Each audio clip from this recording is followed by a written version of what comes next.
Welcome to Shardcast, the Brandon Sanderson podcast. We're a bunch of mega fans giving you the news, discussion, and of course, a whole lot of opinions about Brandon's works and the Cosmere. I'm Eric, and joining me is Ian. Hey, I'm Weiry. Also joining us, back from the Diceborn dimension, is Ben. Hello, it's me. I'm Ben. You also know me as Overlord Jebus. And yeah, I'm back, and it's Shardcast time. Woo! Yes, indeed. I don't know if that quite rendered in the microphone as you exactly expect. We'll find out. Yeah, great. And last but not least, we also have Verónica. Hello, I am Cheyenne Sedai on the Discord and forums. Hey! So, friends, we're actually not done with 2023 Words of Brandon, because we're actually going way back in time, 10 months ago, to our Brandon interview, because we actually didn't talk about all the WoBs from that. And so I can't believe it's been so long. Well, I was gonna do it chronologically, but then like the Dragonsteel WoBs seemed like more fun, and so I did those, and now it's 5 episodes later, and this is episode 6, and so that's where we are, guys. When I first looked at the doc, I just thought we were just really behind on WoB episodes, and I was like, damn, guys. No. The last episode we got through the December spoiler stream, but I think we got some good, odds and ends of WoBs for this episode. We'll have some good discussions. There will be no C2E2 WoBs, which I know happened as we're recording this just yesterday, literally days ago. Mm-hmm. I could have added these, but there might be signing WoBs rolling in. So I don't know. We might do C2E2 a bit later. I think our next episode I might put out Stormlight 5 predictions, which we recorded. Okay. Which we recorded. I actually don't even remember half of what we said over here. So yeah, because you were on that one, right, Verónica? Yes, I was. Yeah, because we recorded that last June. I remember that. So I need to find the file for that. So I haven't started editing, even though I've had a year to do that. But that's fine. Eric, you really don't understand your editing process. It'll be fine. Anyway, what the hell are we doing? Let's go into WoB mode. And Ian, why don't you start us off with this Charlie WoB? From the ever lovely Comatose. Yes, who's a mean, brutal DM who we all hate. Mm-hmm. Yeah. He's awful to me. I love it. Oh yeah, no, I love it too. Absolutely. Like stab me again, baby. Yeah, you can't like complain, Eric. No. Well, yeah, no. Stab me again, Matt. I love it. We were wondering if you made a conscious choice with Charlie to focus on the lighter parts of his story rather than exploring some of the more tragic elements of his past. Just because if you actually look at it, he hasn't had a great life. If I remember correctly, this was actually a question submitted to our interview from Grace. Yeah, I was going to mention that. Yeah, it was a Grace question. Mm-hmm. To which Brandon responded, he has not had a great life. So there's a couple of reasons. Yes, I did. One is Charlie as a person is somebody who is, it's not that he hasn't been touched by these things. He definitely has been. But the person he presents to the world is somebody who is actively deciding to move on as best they can. This is not always a decision, but for Charlie, that is a part of his persona.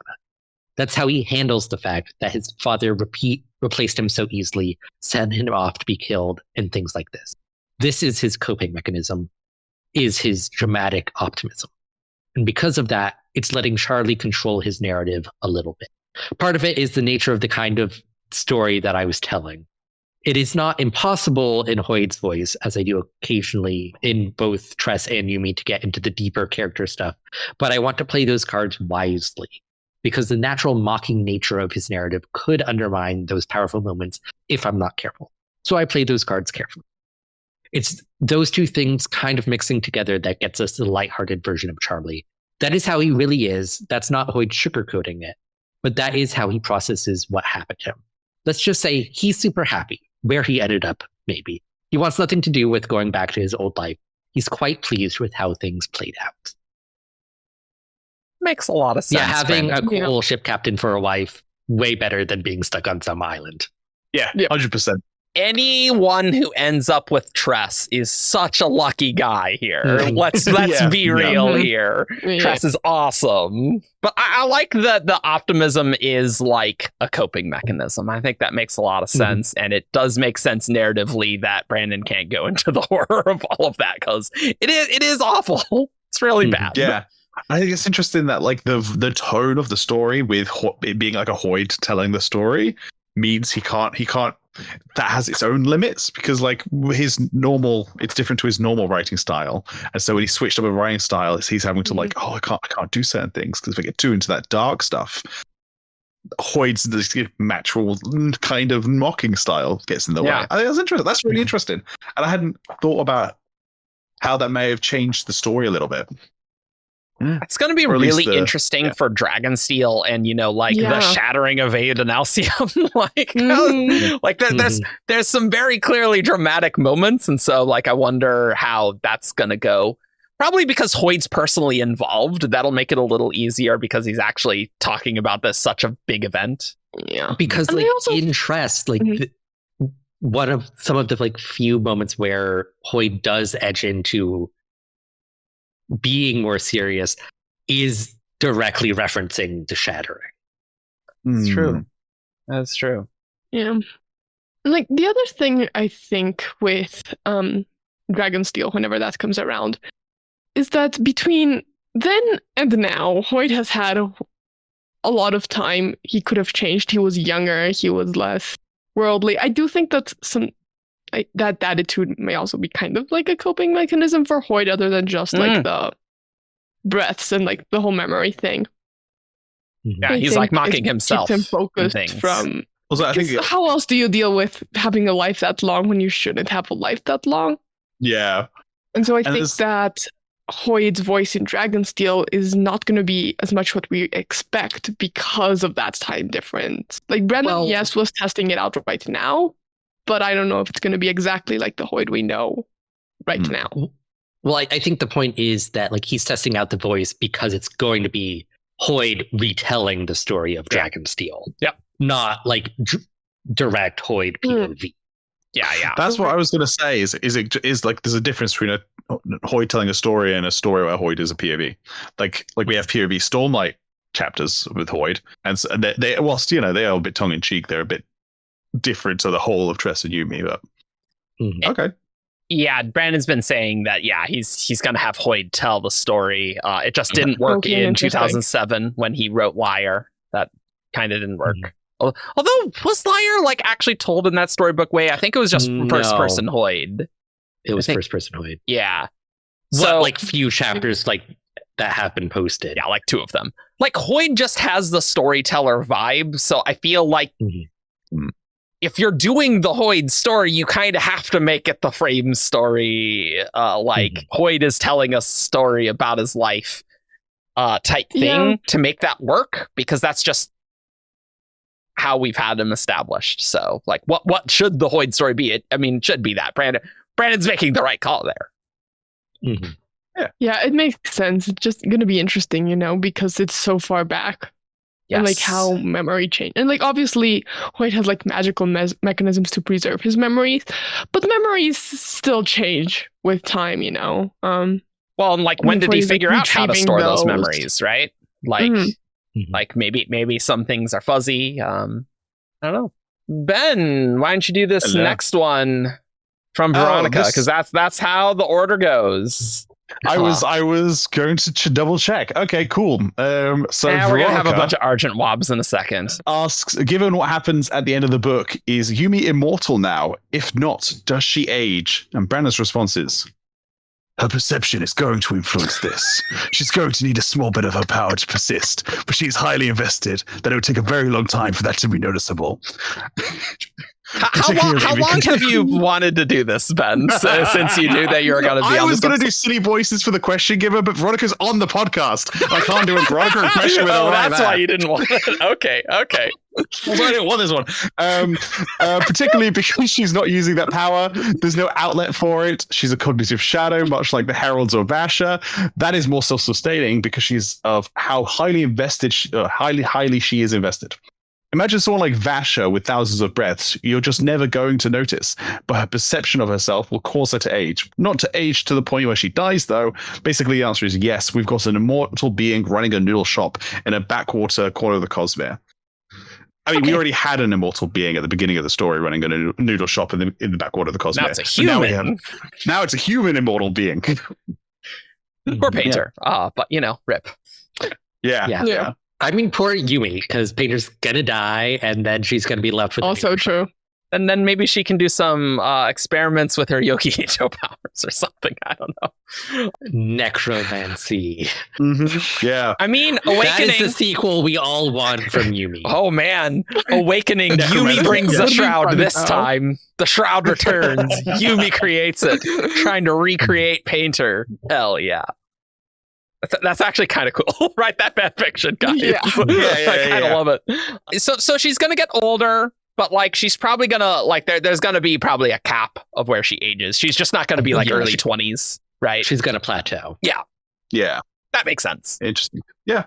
Yeah, and we have some more Yumi WoBs because that was the hotness when we did this interview, of course. Mm-hmm. Of course, link in the description if you haven't seen our Brandon interview. Like it's pretty good. It's obviously one of the most watched videos on our channel. So something else I was just thinking as well is she's got no outlet for it. So I was like, man, okay, so she's got no outlet for it. So does that mean maybe one day she will find one? But that kind of puts a bit of a target on her back as well. Like if people find out there is someone out there with a huge store of investiture just kind of attached to them on just like a little backwater, that's a power that someone could come and use, especially after Sunlight Mad, If Sigzil arrived on Yumi's world, how's he gonna get off?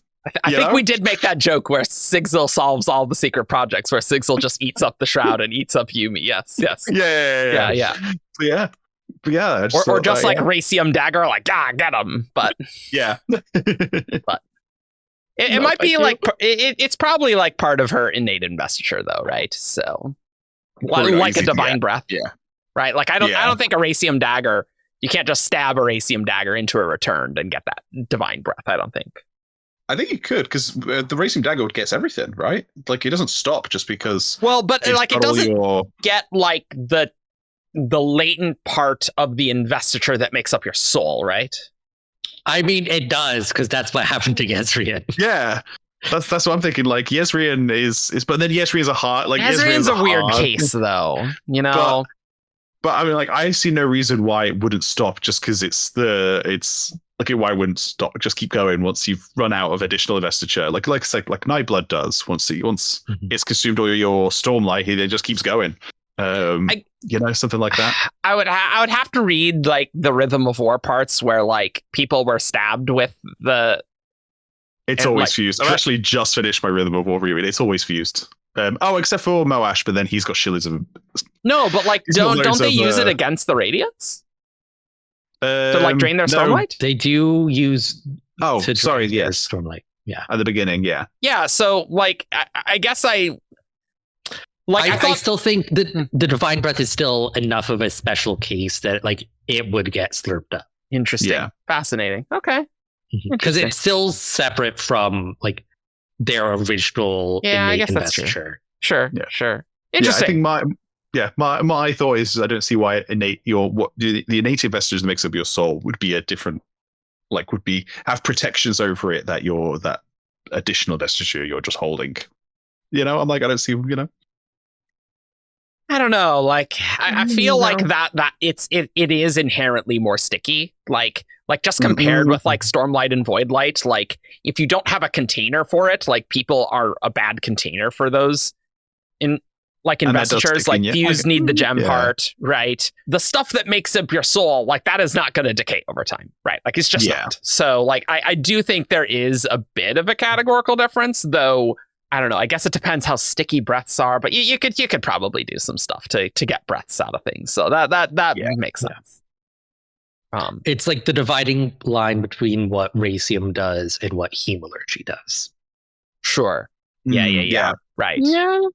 I just feel like we need a little bit more information to like categorically say how that would work if like Yumi were stabbed like by a raysium. Yeah, I think I think there's a way where it could work either way. It's like, oh well, it's like attached to her or something. Like there's maybe some way to work it, but yeah.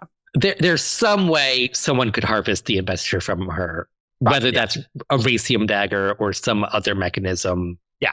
Mhm. Who knows? Yeah. Zigzal could definitely get it. Yeah, that much I definitely He'd believe. find a way. Yeah. He will eat it. What a great question from Verónica. But Verónica, why don't we don't have Argent here? Get him. Okay, so this is the start of like the whole section of like Argent questions. We're gonna have a So- lot of silver things. Yes, It's so amusing that Argent is the one asking about silver. about Yeah. silver. Yeah. Yes, yes. So Argent asks, it seems that there is a special interaction between silver and investiture, at least in certain places in the Cosmere. We've seen how silver interacts with aethers. We've seen over in Threnody. So that makes silver the second really, really special metal to interact with investiture. Is the plan to now have aluminum block investiture and silver destroy investiture? Brandon says, yes, that's the way I'm going with it. To make a distinction between them, that's where we're going. And Argent says, but silver is non-elementic, no silver eyes. Referring to what used to be, like what nowadays is tin eyes. Brandon switched it from silver to tin. Yep. Because someone told him the wrong thing that is in pewter. Yeah. And Brandon says, no, non-elementic, no silver eyes. This is my nod towards silver eye-ness. And yes, there we go. And Argent says, so would silver be effective against Bren, just like anti-investiture? And Brandon says, you'll have to find out, Raffo. Like, understandable that would be a Raffo. Yeah, I really like this because I think having investiture be the one that destroys, silver be the one that destroys investiture, makes aluminium hemalurgic spikes really difficult. Because if the metal itself is just destroying anything that touches it, that's a problem. But if it just blocks it, then I'm like, okay, now you can just have that the hemalurgic investiture just sitting on top of the aluminium spike, you know? Oh, sure. Yeah. Sure. And I'm like, See, without Hemalurgy is its own special thing. So, like, the metals have their own spiritual integrity, whatever the hell that word means in this context, that interacts with things across the Cosmere in a variety of interesting ways, and different things interact with that in different ways. So hemalurgy, I think, overrides some of aluminum's blocking investiture traits. We're superseding that effect here based off of the breadth of this magic system.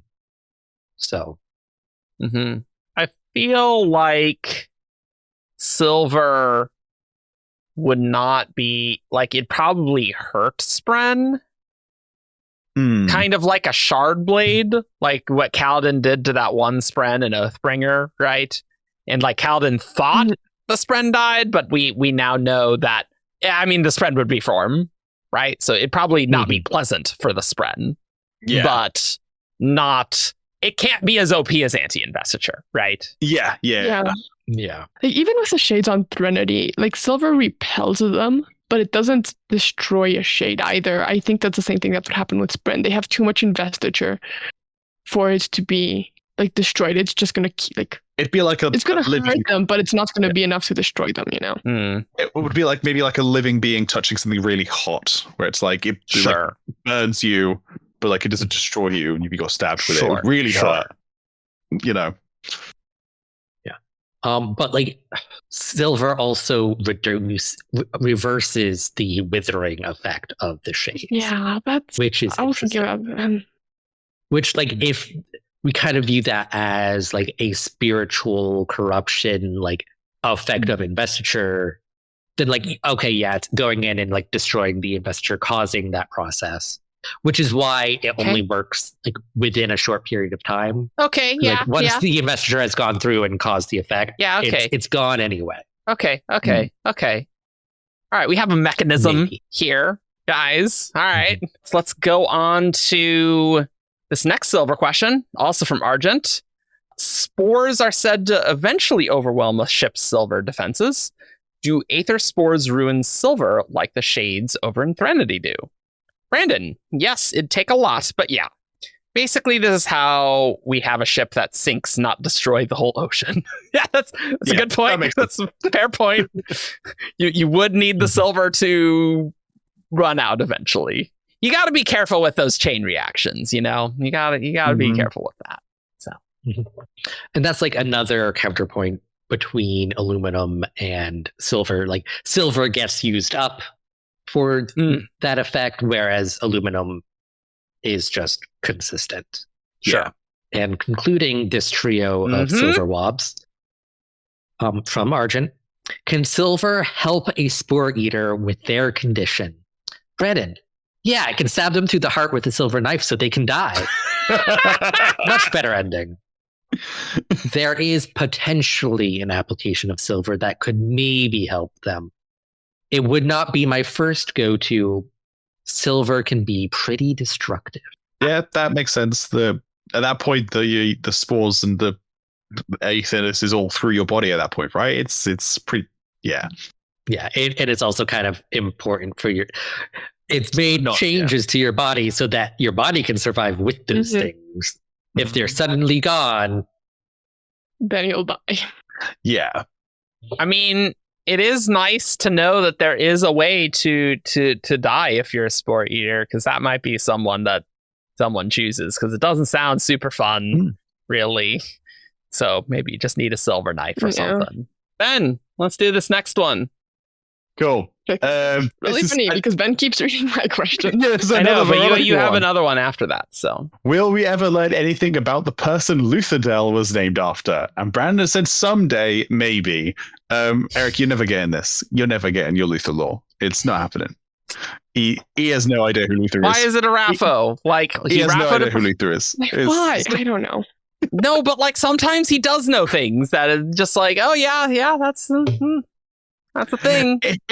If it was still something, like if it was something that was going to become relevant, and so he's holding on to it until it becomes relevant. How could who Lutha is named after still be relevant?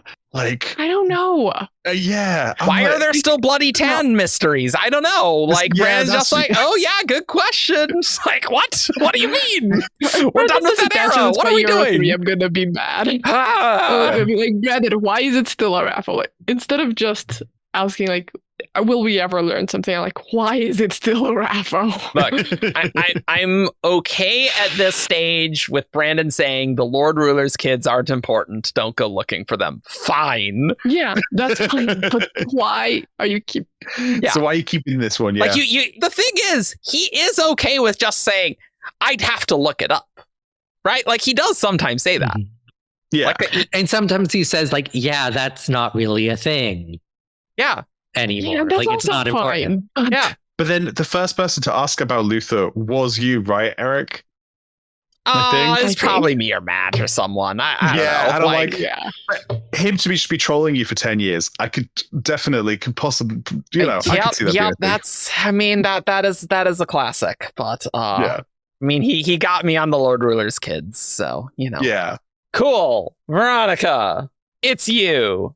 Your question. Hell my question. I forgot about how to find things for Brandon. Fortunately, he actually answered to my follow-up there. Yes. Can you tell us what is the command the Father Machine got in Yumi and the Nightmare Painter? Brandon said, yes, I can. I was like, what is it? you like, well, I can, but I won't. Yep. But when I asked, he was like, Raffo, it has to be very precise. I'm not going to look it up. It's in my notes. Exactly. I would say it's wrong if I gave it to you right now. It's one of those raffles if Brandon doesn't want to look in his notes because we're in the lightning round. These were the lightning round questions. That is true. Brandon just spending 10 minutes looking at his notes about one of the big questions. I do like this as someone who grew up with a mother who made sure I knew the difference between can I and may I. Yeah, I just completely forgot because it was written in a different way in the document, I think. I see. Lightning round. I was like, oh, right. I said it, and I was like, wait a second. Yes, I can. Yeah, the father commands the Father Machine's command, not the Father command. What is happening? Really OP, really overpowered, actually, as it happens. The idea that I heard came up for the show was like create energy or something, like something along those lines. Something along those lines. Mm-hmm. But like that would make sense. There's probably like modifiers and crap that have it do the specific thing that it does. But yeah.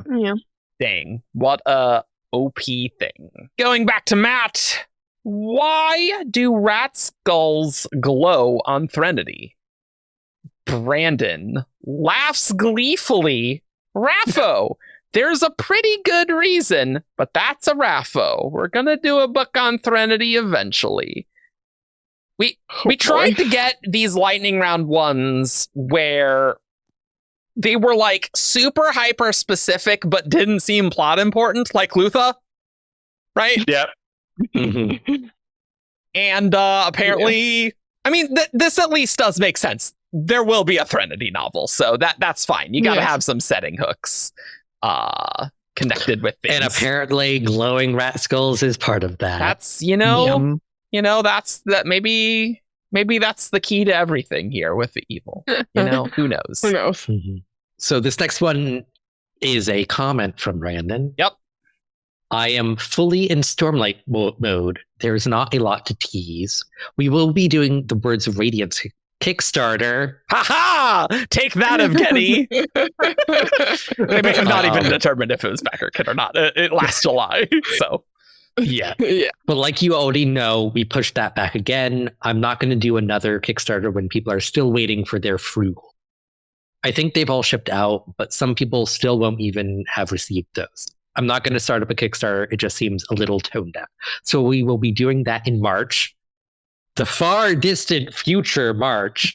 That was over a month ago. Time travel. Yes. We're coming up with all sorts of things for that. You will be able to get Horneater there. No, we weren't. False. No. False. Fake news.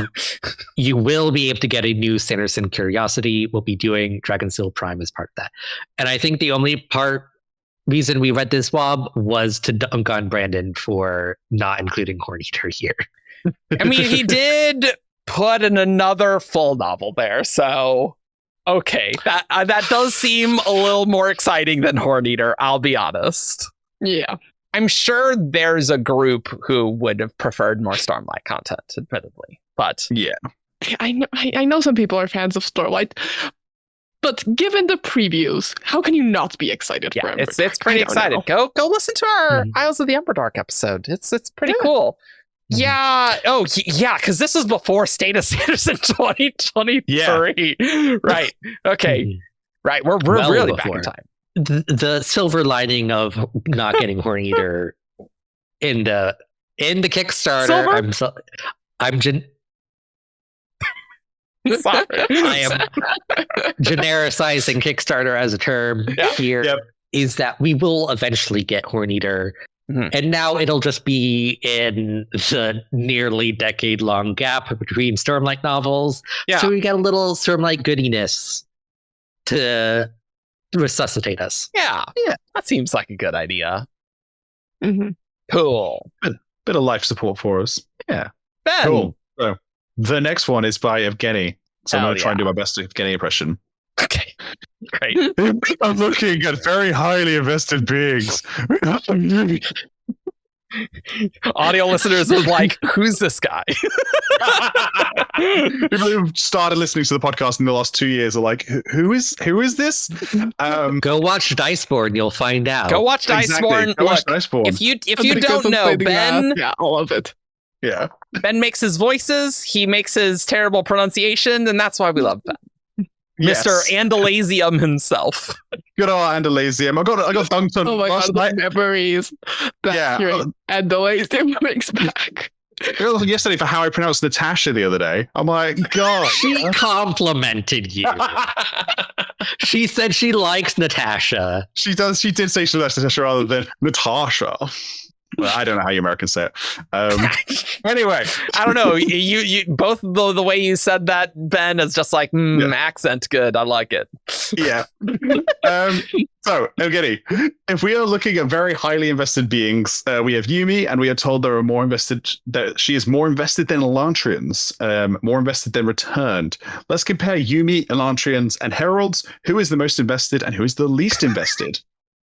Thank God for this question, because I have been insisting on it for a long time. Okay, go ahead. Yeah. So Brandon says, of course, probably heralds. The thing is, the heralds varied how in tune and aligned they are with their oaths, their promise. It wasn't oaths, but they did promise certain things when they became heralds. It was pre-Night Radiance. It wasn't formalized oaths. How in line with the power of honor? How in line, with the kind of natural investiture of Roshar, which is separate from honor, cultivation, and odium? Are they? How can they draw upon that? I will call them the least of the three, though. So Herald. So then Evgeny says, so Herald's on the bottom, Yumi on top, and Elantrian's in the middle. Brennan says, yeah, Yumi on top, but Yumi's very close to an Elantrian. They're within the same conversation, and most of the yoki-hijos were traditionally in the past less. They've gained investiture over time. There's a lot going on here. Confusing. Yeah. Okay. I thought he was leading up to Herald's being the most invested, and then he ended that paragraph with they're the least invested of the three. I'm like, oh, okay, all right. Also, I like how we did mention Return in the first paragraph, and then they just got dropped from the conversation. I believe when we were doing planning sessions, Verónica, there was some talk where lightning round we could just be like, all right, which of these more invested, and like almost a bracket, like, okay, of these two, which is more invested? Let's go. This has a lot of crazy things. Like, what does it mean? The yoki-hijo were traditionally in the past less.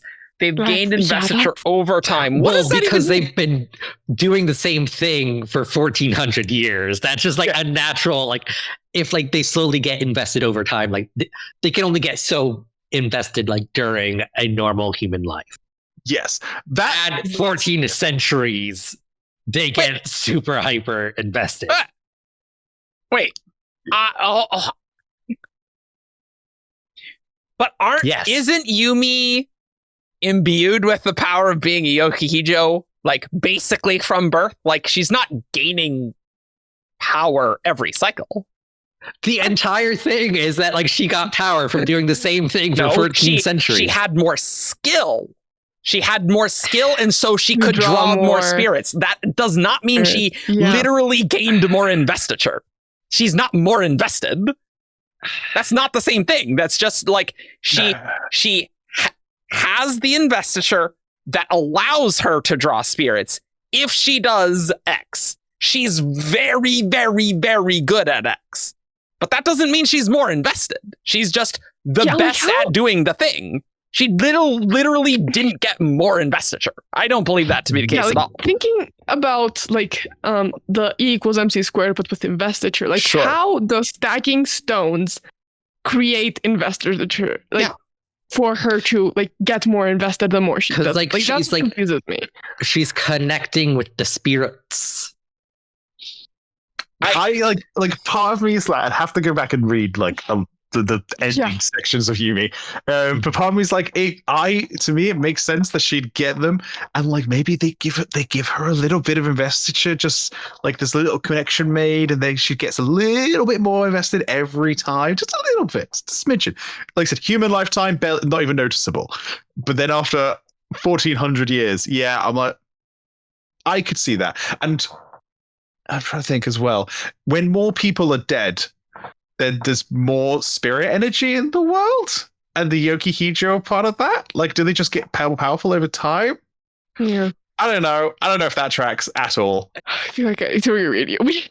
I need to reread Yumi together. Also, we'll carry on with this because I want to move on to the Herald thing, which is the real crazy part to me.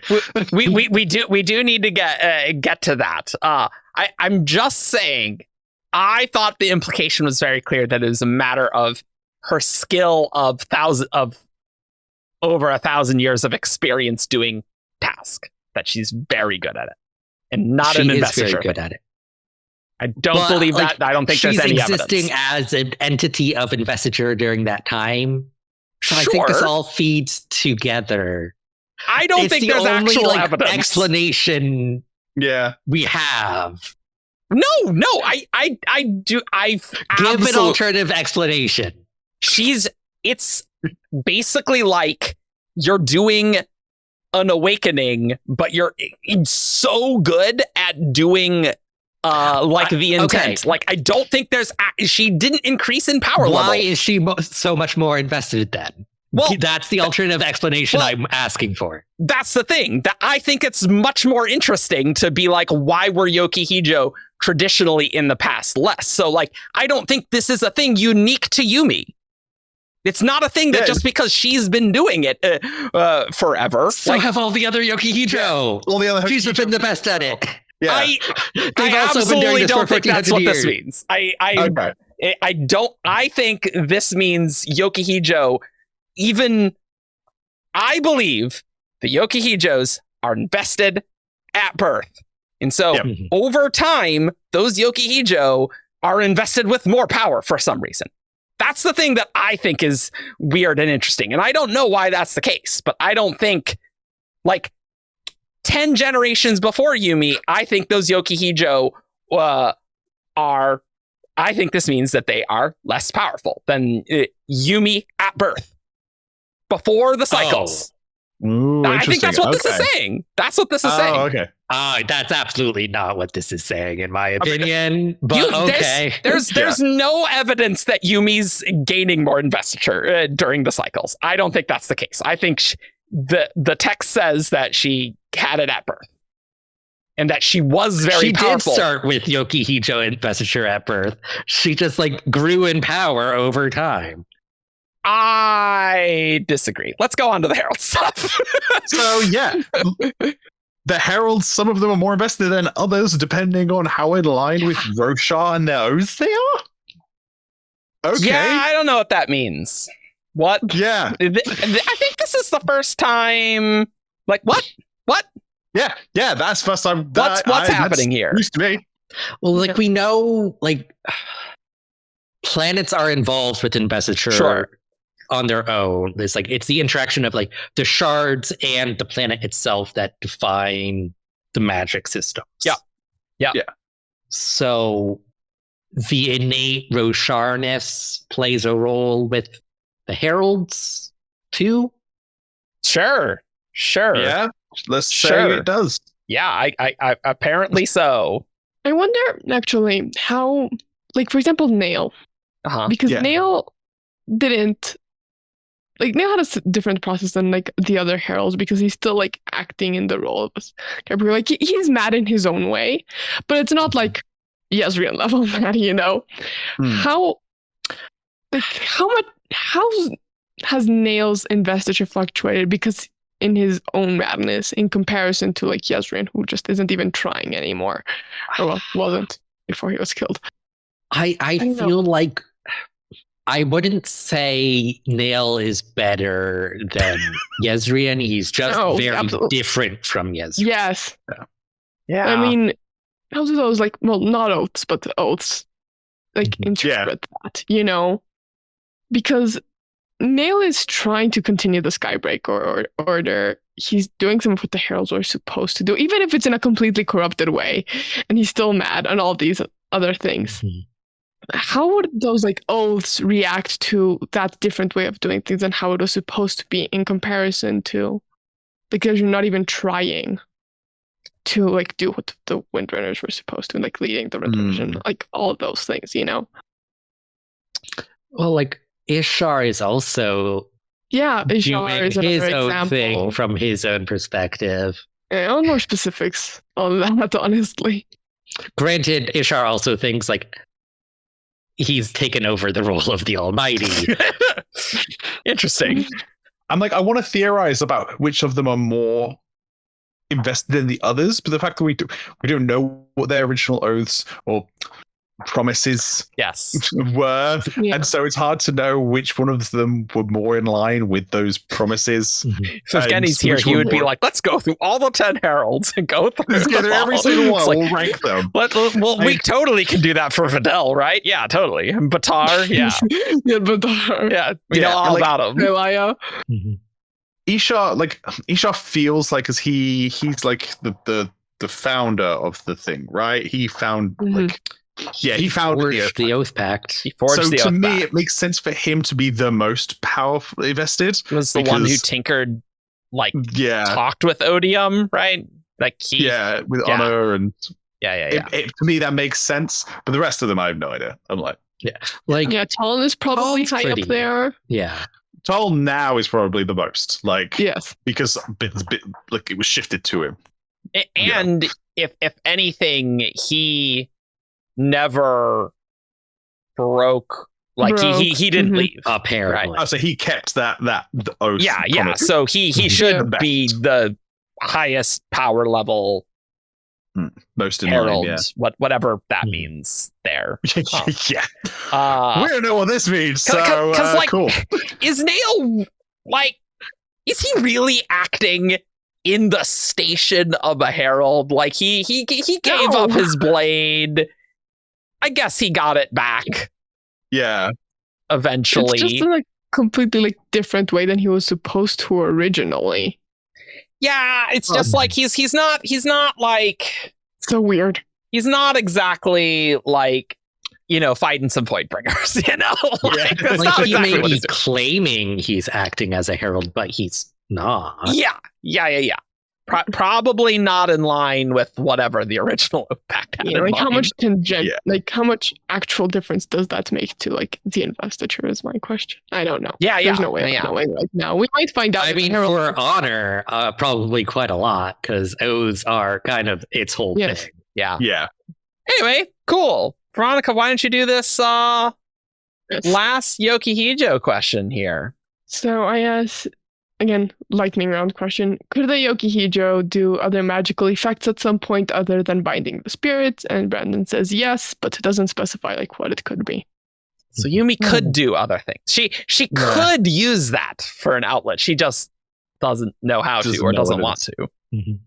Yeah. She could probably do some bondsmithy things. Yeah. Yeah. Yeah. Like, I'm wondering if she could do things with the, they turn into the fidgets. I don't remember what they were called in the story, where the spirits turn into a thing that's helpful to people. Oh yeah. The Maybe she could do devices. Yeah. something with that. Yeah, like maybe she could restore them, when they get broken down or something. I don't know. Yeah. It's, I wonder if new yoki-hijo are going to appear. It's really that's weird. interesting. Well, Well, a they good need to question. be selected. Hmm. We talked about that on the last episode where David joked Yeah, about the there was falling an star argument. thing. Yeah, that was a fun and exciting episode. Like, presumably with the spirits free, like the spirits should have probably something to do with the creation of yoki-hijo. We had some different ideas, but presumably with them free, it is possible to have new yoki-hijo. Are we ever going to get any answers to these? Probably not. Probably not. never. But that's Unless somebody asks Brandon in a WoB and he's actually specific about it. Maybe in Era 5 Mistborn, Ooh, I yes. guess it's now. yes. We'll have to the space age of the Cosmere. We'll talk about that in whenever our The space age. C2E2. Yeah. Maybe there will be a franchise of the noodle shop Yumi's of noodles. Yumi's on some space station somewhere. And that's the extent of further Kamashi that we're going to get. Yes. Mhm. Let's hope we never find that yellow high online. I think I've missed something there. Yeah, it doesn't matter. We don't need to get on the long tangent. Yeah, you can. It's funny because the episode that we talked about this is coming out. I'm going to post it right after we're done recording this. So Yeah. Yeah. Okay. But Okay. anyway, cool. So that is it for our Brandon interview. But we do. Finally. We do have, yeah, I know. What's 10 months later? We got through them, guys. Hell yeah. Woo! But we are gonna get to some, some kind of odds and ends, because there were some WoBs from, like, some of the Yumi and Sunlit Man book club, and so we have just a few more from some other stuff. Yeah. If you haven't watched the book club videos that Dragonsteel put out for the 4 secret novels, they are fun. Yeah. Like, I definitely recommend watching them. Some cool people on them. Nice. Yeah. I still need to get to those. Yeah, I watched like a bit of the first trust one. Like, that's it. It is hard when you make Brandon Sanderson related content to consume more Brandon Sanderson related content. Weak. Y'all are weak. Sorry. There is no ceiling for my appetite. Okay. All right. Yeah. Well, there's definitely been some good content creators I've seen in like our FanWorks channel and stuff. I'm like, it's good video. It's good video. I liked Jason's video. Yeah, Jason's. That's the one I was thinking of. That was a good one. Shout out to Jason. So this one is from Jackson Dickert in that Yumi book club.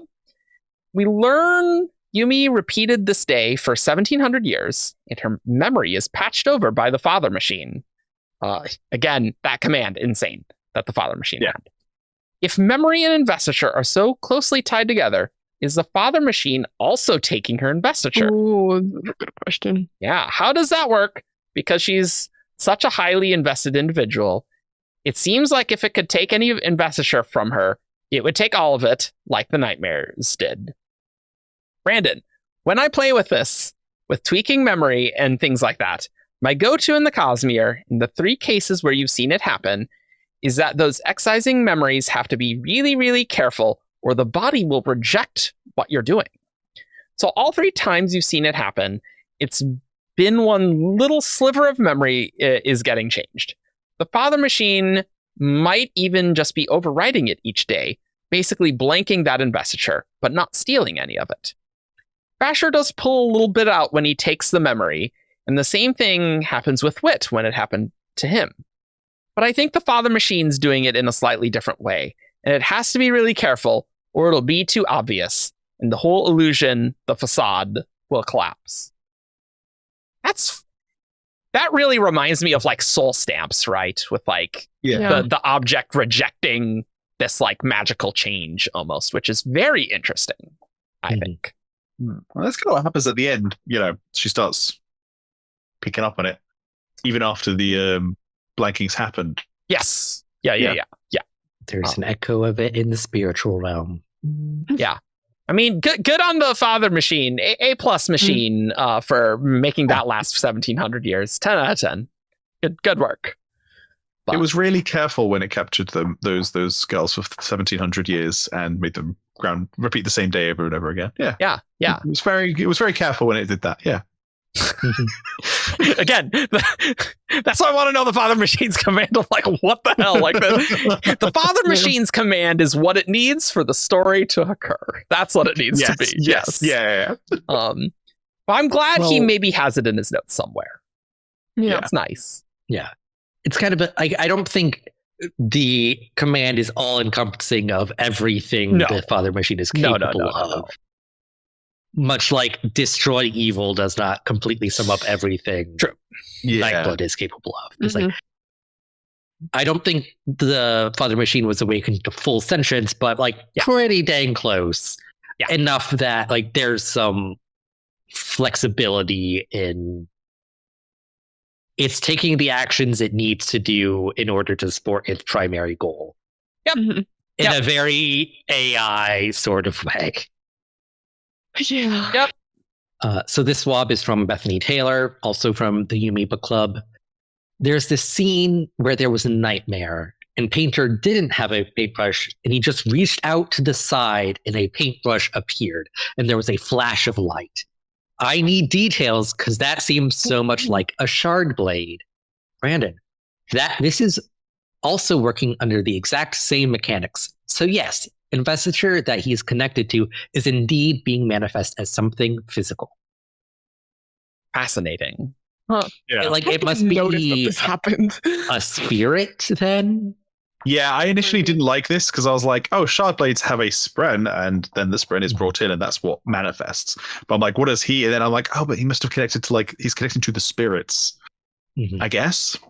Yeah, because the spirits are what facilitated the whole body swap thing. Yeah, Yeah, sure. There sure, must sure. be some sort of connection there. Sure. Yeah. Yeah, and I don't think this would work for any other painter. Yeah, no, absolutely not. Yeah. Yeah. Needs that special connection, I think. And yeah. it probably only worked with him because he had also been practicing as a yoki-hijo on that side of things. Yeah. Just generally building those connections with those things, right? Yeah, that seems very reasonable to me. Cool. Ben, let's bring us to Oren here. So Oren asked, I've always wondered how the Threnodites are so well known. Beyond shades, we don't see powers there. So how are they so well traveled? Brandon says there's a couple of things going on here.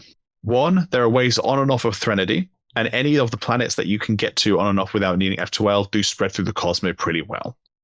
The other thing is, the event that created Threnody is, as it's known in the Cosmere, which is the death of ambition, has wide-reaching ramifications. It's a very famous place in the same way that most people know the Bikini Islands, when they might not otherwise know about it, if that makes any sense. It's the source of something that has had great implications for the entirety of the Cosmere. That's exciting. That's so cool.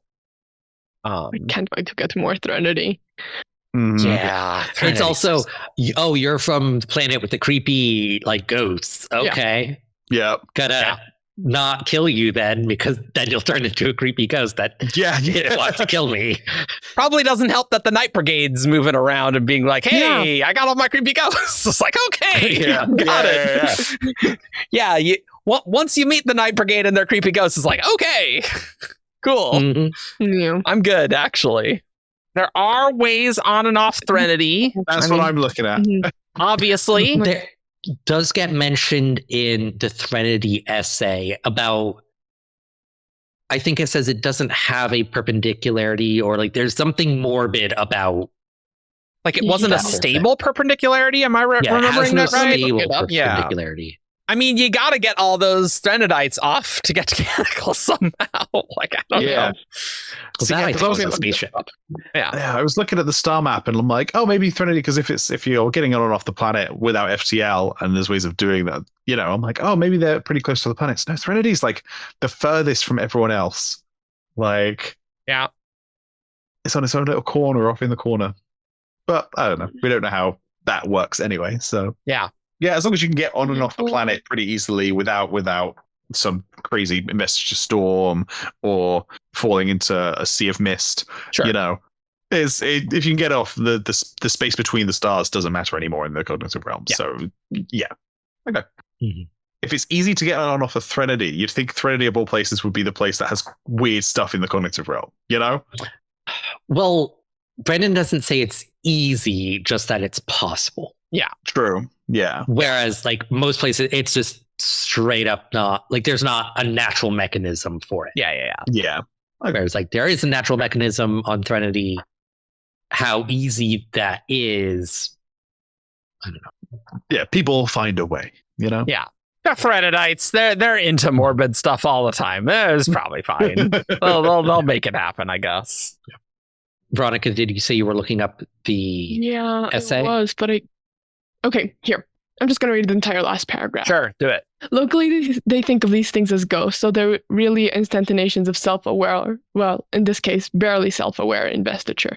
This is an area deserving of more research. Unfortunately, visiting the planet is difficult as there is no stable perpendicularity, only very unstable ones that cannot be predicted easily and have a somewhat morbid origin. Interesting. Cannot be predicted easily.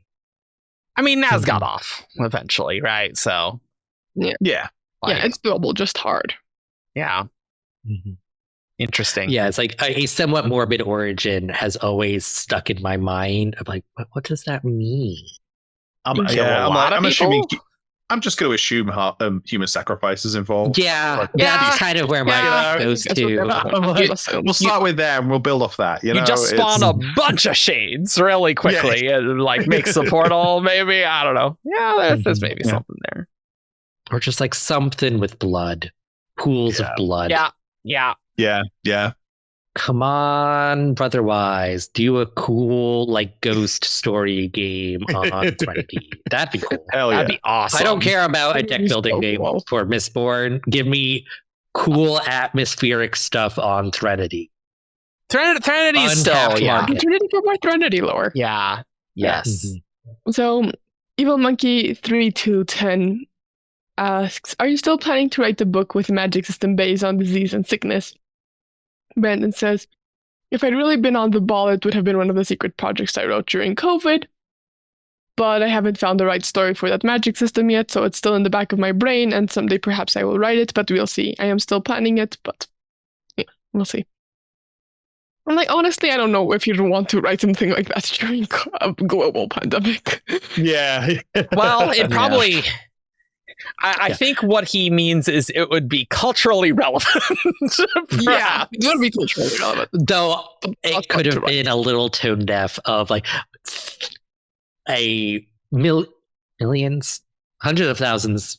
Yeah. Lots of people are dying from this viral disease, and I'm writing a story about diseases that give people magic powers.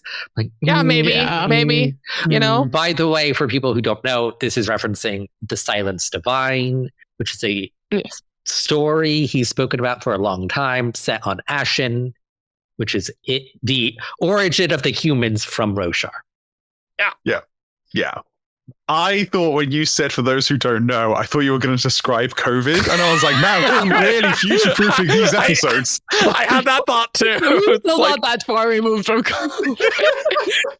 Kind of like a fever, but if you are 4 years old and you don't know what happened and watching this show, If you're listening to this and you don't know what the COVID pandemic was, welcome to the future. Thank you for welcome to listening the to us. space age of the Cosmere. It's happening right Yeah. now, actually. That's amazing.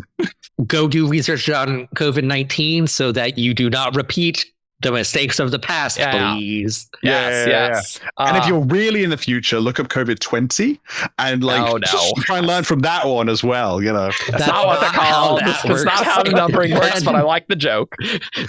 I appreciate the hustle of the joke. Not what 19 means. No. Yeah. Because it was discovered in 2019. That's what that Yeah. means. okay. Yeah. Okay. But- All right. Yeah, so this is clearly one of those stories where Brandon has a setting idea but doesn't have a plot or like the core emotional beats of it, right? And what actually makes a story, you know? Yeah, You can't exactly. write a story just Exactly. marketing. And it's part of his list of giant setting ideas that when he gets the inspiration or like, oh, I could add this character, then he's got a thing. But I really appreciate Brandon's commitment to, if there's going to be a magic system in the story, it has to be fundamental to the story, because I'm reading outside of Brandon, the amount of times I'll read something and then that doesn't happen, like the story, like the magic system's just there and like the story's about something else. I'm like, oh man, you're not gonna loop it all together in a tight, nice little knot. Okay, all right, yeah, I appreciate that. And that's not a bad thing. It's just a different style. Yes, it's not always a bad thing, but like Yeah, I know. I notice it, and then I'm like, Expectations. yeah, for me, it's one of those where like if the setting idea is cool, then I think you need to make the story match up to that coolness, or you need to not pitch the setting idea when you're pitching the thing. And then like that's fine, but like with like Roshar, it's like, yeah, there's giant catastrophic storms all the time. I'm like, wow, that's cool. Well, what does that do to affect all these other things? Like you kind of need that if that's the base you're doing, but not every story needs to have that base. But I sure like a cool setting idea that gets me thinking. Shocking that when we get with Brandon books, it's like, yeah, that is pretty cool actually. And then Brandon writes Yumi, which is just Yumi and Sunlit and Tress are just the most bonkers worlds. They're crazy. Yeah. It's absolutely insane. All right, so now we're on to the Sunlit Man book club, and this is from Charlie Holmberg, who is a lovely person and wrote And the go read her books. They're Paper great. Magician. Have you read them? Yep. I've read the Paper Magician I have it. trilogy and then like the extra novel. Cool. I haven't read the other ones yet. I read another series of hers, but there's a lot, so I haven't gone into all Yeah, of them. I've read an assortment of her works, and they are quite enjoyable. And I She would is a recommend. lovely person, and you should go say hi to her. I hope she will be at the next Dragonsteel. But I got to meet her. I met her like over 10 years ago. Oh wow. And so, like, before Paper Magician came out, I'm like, oh, Charlie's doing great for herself. I love that. Yeah. Mhm. Also, Paper Magician is such a cool magic system, honestly. Yeah, it's Yeah. very interesting. Very Brandon style. When I don't have endless Brandon things to read, I'll get to it. Brandon. Anyway, Charlie asks, do the deceased that die on Canticle, do they return into this reliquary? Was the brother really there? Or do they just die? Do they still become shades? Brandon, they don't get to go to the reliquary. They actually die, and their investiture that would become a shade is instead turned into one of the Sun Hearts. That makes sense. Yeah. You seem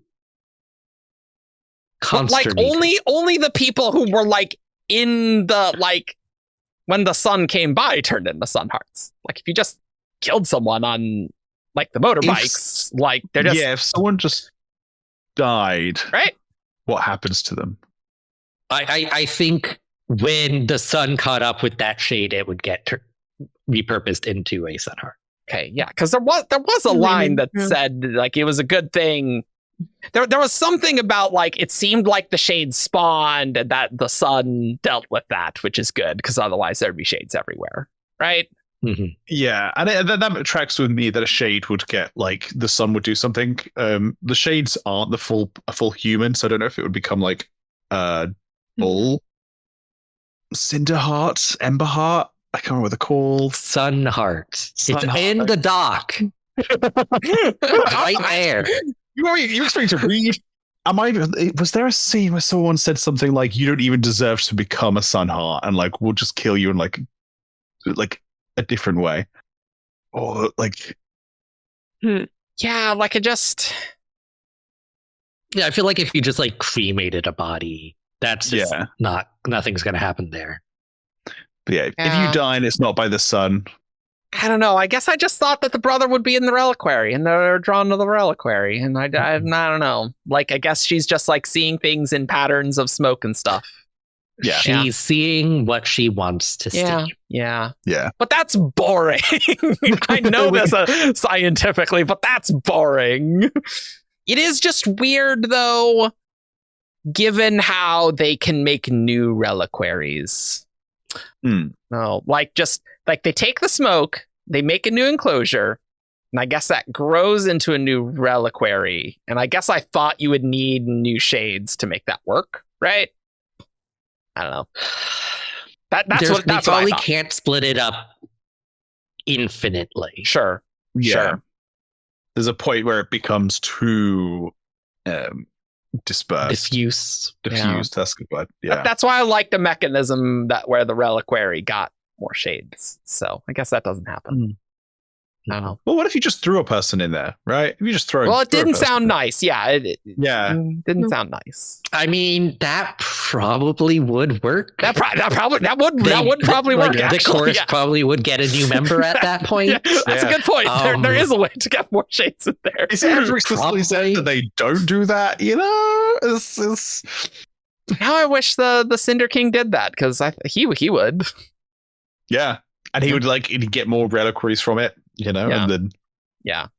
But I think Sun Hearts are more useful to him for him. Yeah, probably. That is probably like once you have the chorus working for you, like another shade in there is probably not super important. But whereas the Yeah. Sun Hearts are very important. Yeah, Yes. that's certainly true. But that's definitely a good question for Yes, Eric, absolutely. not Eric. For Brandon. I'm staring at Eric's face.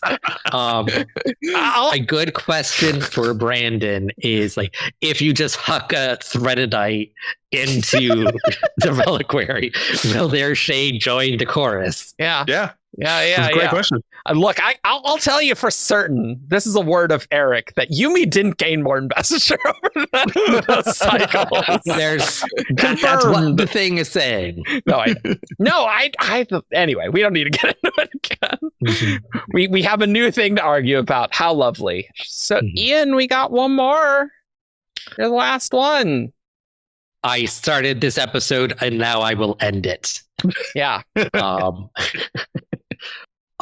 This one is from the Sunlit Fan Book Club from Octavia. Octavia's great. Social media person. She does a lot of things. She's also lovely. Yes. If Zellion / Sigzil gets rid of the Torment, could Hoid get rid of it? Brennan, theoretically, it's possible that Hoid could get rid of the distortions to his soul. He held the Dawn Shard a lot longer, and his distortions are more, how shall we say, pervasive. I mean, that makes a lot of sense, really, right? The more warping, it's kind of like the more severe savantism you have, presumably that would be harder to remove. And Sazed could do that to Spook because he's a shard, and of course shards could do that if they wanted to, right? But this could also get into, Brandon has said there's a lot of things you can do in the Cosmere. Do some of them require 4 shards working in concert to accomplish? Yes. Still possible. Yeah. And maybe some of the distortions to his soul give him some magical powers that he's fond of, potentially. Maybe he wouldn't. I think the most important of those is immortality. I mean, that's pretty good. That's pretty good. Would he not want to mess with the Torment just in case it got rid of his immortality? Probably. I don't think Hoid would be interested. Yeah. Definitely at this point, he's not interested in changing any of that. And he's learned to live with the limitations, I think. So he's been alive for a long time. So there's a line in Rhythm of War where he's like, no one's been able to where Yes is like, I thought you were invincible or invulnerable, and he's like, well, no one's killed me yet. So he's still a little careful about those things. That seems extremely understandable, and I think Hoid's priority number one is to himself staying alive and things. So accomplishing his goals. Yeah. Which honestly, I think makes a lot of sense because there's clearly a lot of dangerous people in the Cosmere. So that seems like a good idea. Wow. Look at that. We're done recording in 90 minutes. Incredible. Wow. And there are definitely not more WoBs out there that we know of. There's no more WoBs. We've done them all. We definitely didn't hear about things from this weekend. Yeah. That'll be another episode, we gotta... We need a break. We need to let a backup build up again. I mean, we just found out who Lutha is, guys. We covered these. No, we didn't. There was one we didn't read that was like, what's in the last storage cavern? And Brandon's like, Raffo. Which, that I could believe. That he's like, I don't remember. But all this Lutha stuff, or bloody Tan, bothers me. But, I don't know. We'll talk. Maybe not next time. We might do a bit of a break from WoBs because we've done so many of them. Yeah. The next spoiler stream is a month and a half away. Look, this is just a great exercise in how much can we go through things when we're like, all right, we gotta wait for Starlight 5. We're doing okay here. I'm like, there's probably topics we could do, but I haven't even gotten to thinking about topics. Anyway, why don't we head on over to Who's That Cosmere character. Hell yeah. This character is from Roshar. Menace. Cheyenne. Tom. Braze. Hoid in drag on a horse. It's time for Who's That Cosmere Character? Caw. Welcome to Who's That Cosmic Character? This is the game show where you guys send in 5 clues and a character into WTTC at 70shard.com, and then I read out those 5 clues, and then these guys have to guess each clue who the character is, and if they get it, then they win, and if they don't, then they suck. That's true. You did do that. You did do that. Yes. That is the thing you did. Yes. Yes, good. In the comments, leave if you got them before everyone else. Tell us in the comments that you got it before everyone else, and you win a compliment. I will reply to your message with a compliment. Only problem with that is you did say the email wrong. Is it not WTCC? Oh, I said WTCC, didn't I? But like, you know what? You're a natural, Ben. It's been a while. You killed it. You did the whole thing perfectly. No. We're keeping this. We're keeping all this. Yeah, superb. I think that was a great intro. I think I nailed that. I think it's good. I think you're natural, man. Really good. Cool. Clue number 1. Who's this sent by? Oh yeah, good. Yeah, God. You see, you can tell I'm rusty. This one was sent in by Josie Kabula. Awesome. Who was sent in July last year, which is where some of these WoBs were from. From some of these WoBs, yeah, exactly. Right on time. Yeah. Fortuitous. This character is dead. Elegy's brother. It's not Elegy's brother. Wait, why did I do that? It's from last that's July. That's a terrible idea. Well, to be year. fair, we did have the sample chapters, and I do think the first 10 chapters he did die. So, think about it. Maybe. Yeah. Testament. Not Testament. Theft. And not Theft either. Right, and this second clue should hopefully set you guys on the right track. It's got to be from this Roshar. character is never seen on screen. Susebron's mom. It's not Susebron's mum. Adenalcium. It is not Adenalcium. Good one. Technically, we have not met him on screen. Yeah. Reen, Vin's brother. Ooh. That's a good one. In my head, he was on screen at one point. I mean, flashback? His voice. Ruin is on screen using Reen's face. Yeah. True. Okay, we're getting some good ones here. Reen. Yeah. This character was in a relationship. Never seen on screen. Nope. Shashara. Not Shashara, but it's a great guess. Good one. I'm going to give you a little bit more just to help. This character was in a relationship with a major character. I will say that. We're not talking about some randos, Oh. Raiden's mom? It's not Raiden's mum. Literally, I was about to say Raiden's dad. I'm like, wait a minute. That's incredibly stupid. Ciri's and Vivenna's mom. It's not Ciri and Vivenna's mum. Ooh, okay. It made me want to say Ridger, but I don't think he's been in a relationship. This next one makes me laugh because all your characters so far have gone against this one. Okay. This character is from a lower class, and that's in quotation marks. Is Adenalcium not lower class enough for you? I don't know what the classes are like on Threnody, but I'm going to guess William Montaigne, the husband I was thinking of that one. Silence Montaigne and father of William Anne Montaigne. That's good. It is not William Montaigne. Yeah, that is a good one, though. It's good. I don't know why I'm even looking as if I had a bookshelf to look at.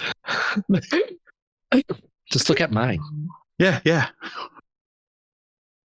Stare directly at the Wheel of Time. That will really help you. Yeah, very useful. The Wheel of Time and the Summons Man, which hadn't come out at the time. Yeah. Was Clue 2 they were never on screen? Never on screen. Would you say that Shallan's mom was on screen if we saw her corpse? We Yes. saw her dead body. Yeah. Okay, just checking. Just had to check for the record. That wasn't the guess, but you No, were that just wasn't the checking. guess. I was just does that yeah. qualify here? Yeah. Ben will actually give me a judgment here. Yeah. I'm nice. I'm way nice in this game in Grey Source. Yeah. Yeah. I blab too much when I host, and I give people Yeah. little clues. I'm like, I want to give you more stuff. I know. But, like, no. You just want to banter, you know? Yeah. Make the show good. Yeah. Oh, I have a guess. No, wait, no. I don't think he would count as lower class. Yeah, lower class. Lower class. Oh God. Um, So it's dead, lower class, never seen on screen. What was the clue? was in a relationship with What a is in major relationship character. with a major character? Mayor. It's not Mare. Good one. Okay. good one. Man, I thought that was pretty good. Technically, sort of has appeared on screen. Because there's that tiny flashback scene in Secret History of when Okay, she's yelling sure. at Oh, Kelsier. Yeah. Okay. ruining Yeah. I thought I was very clever. At least that's a guess that like nearly qualifies. Yeah. Oh my god, I don't know. God, and this isn't the hard one. Yeah, my mind going like This is here, the hard one. here. Okay. This is the hard one. Okay. Like The other for one's- all the books. Okay. Moash's grandparents. Ooh, solid guess. But it's not Moash's That's grandparents. pretty good. That is good. I mean, relationship doesn't have to be romantic. Yeah, absolutely. It's true. Absolutely. And I mean, like they were. Yeah, it's true. Yeah. This character is from Scadrial. Okay. All right. Sure. Yeah. There's tons of lower class people there. That makes Mhm. sense. Mhm. I really thought my mayor guess was really good. I'm kind would of say upset. Yeah. I don't want to say too much, but I want to say no, Mare. yeah. Yeah, I don't want to say Yeah. Mare is a very good guess. Okay. Lower Ham's class. wife? It is not Ham's wife. Okay. I don't Is remember it if she died, but Doxson's girlfriend who got killed. It is Bye. Doxson's girlfriend who got killed. Hell yeah. Can you give us the I was who killed him? Who killed her? Oh, it was like the noble lord of the plantation. Like he just Yeah. decided to have her for a night and then killed her. Nice. Yes. Yep. That's what inspired Doxson to run away and become thief. Yep. Makes sense. It's her name is Cheyenne. I want to say is how you'd say that. And yeah, I was going to give you guys, if you couldn't get it, I was going to give you a sixth clue of they were killed by Lord Devonshire. So Yeah, I don't know how helpful that would have been. But I do vaguely remember that name. I think I maybe worked on completed these Coppermine articles at some point. probably. Or- Let me show the history. Not Doxson. That's too much work. But the other characters. Yeah, Eric, you did a bunch of work on Carrion's. Hey, yeah. Hey, there you go. Nice. Excelente. Cool point for Ian. Hell yeah. Right. Hell yeah. So this one's a fun one. This one is all clues about how they're not something. So for Okay. example, clue number one, Okay. this character is not human. Axie's the collector. It's not Sexy's the collector. Cheery. It's not Cheery. I mean, I with clues like this, I have to guess human. You have to. You have Ian, I to. just said it's not human. It's not human. Okay. Yeah, you have to guess human. It's the low-hanging fruit. You We have have to to. get You through have it. You gotta do it. You gotta do it. You don't want to lose that and not Yeah, guess and be the human one to- Nicola / Vershad. So this character is not absent from the Stormlight Archive. Oh, I guess Aiden Alcium doesn't work anymore. Curses. So they're in the Stormlight Archive. Okay. They're not absent Yeah. from the Stormlight Archive. Arclomedarian. Oh wait. It is not Arklo Medarian. Gonna guess I Nickley. think that's the second half of his name. Maybe I It's thought it was something named- different. Yeah. Eric, The Stormfather. It is not the Stormfather. It's Nickley. It is not Nickley. Gotta guess every sleepless. This character is not male. Whoever the first swarm is. Does that work? The first swarm? No. It works as a guess, but it's not the first swarm.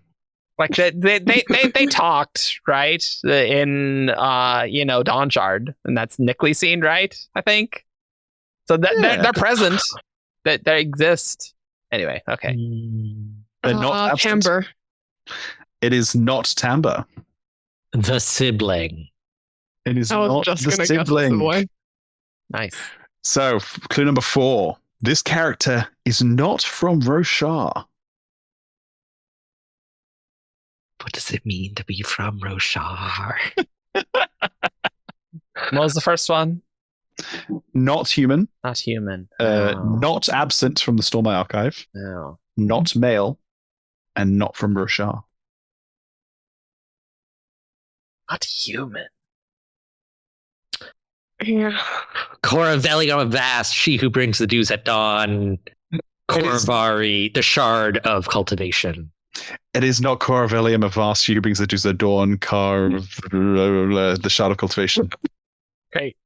Is it the Seon that Sean has? Is that Dala? I don't remember. It is not Allah, the Seon. I like that. That's good. Whatever Seon that is. I don't know if yeah. Melee. I mean, I like that. It is not Allah or LA. Raises AVR that Lift now has. It is not from Razor's AVR that Lift now has. All right, okay. Actually, she doesn't have Raise's AVR. She has Gary's. Excuse me. AVR. Yeah, that's true. I literally thinking this, I kept wanting to say Gary or Axendwith, but I'm like, but they're human. Presumably. yeah, my mind went to the Ghostbloods immediately. Oh my god, who's non-human? There's so many non-humans, but they're usually like Spren or some crap, And like I wanted to guess a Herald, but they're human. God. Guys, get ready, because this one is absolutely going to give it away. Okay. Right. This character is not unfamiliar to the 5 scholars. Nightblood. What?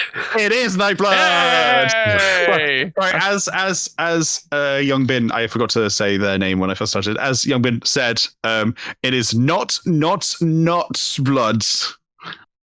I think that works better with an American accent. It's not Nightblood. Yeah, there you go. Okay, that was pretty good. that was pretty good. I interact with a lot of Americans. Fair point. That was good. I like that. Yeah, well, then Eric, it is Nightblood.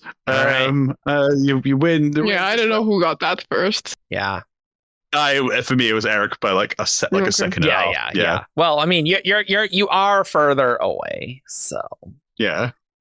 I'm surprised Ian wasn't. I'm disappointed in Ian's performance there. I did think of it. I was graciously allowing the others to. Oh yeah. That's fair. That's really good of you. Actually. I don't have a lot of chances to get points here, guys. With who's that Cosmere character? I only won one from the much more difficult question.